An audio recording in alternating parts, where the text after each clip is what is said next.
Auf dieses Spiel warten Besuchende von der Fantasy Basel sehnlichst. Fable, einfach weil die Open World sehr vielversprechend wirkt.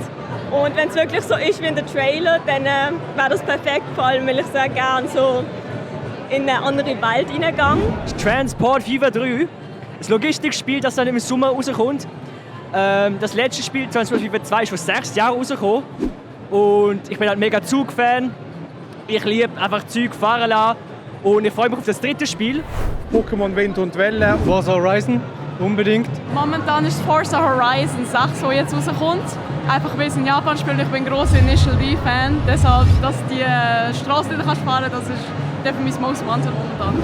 Wahrscheinlich einfach irgendwie Hollow Knight Fortsetzung oder so irgendwann. Das neue Lego Batman, Legacy of the Dark Knight.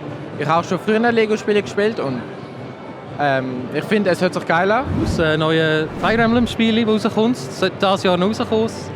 Mal schauen, wie es, ob es in die zweite Hälfte kommt oder nicht. Also wir warten sicher auf den nächsten Direct, wenn es das Jahr wieder einen gibt und dann kommt das gut, ja.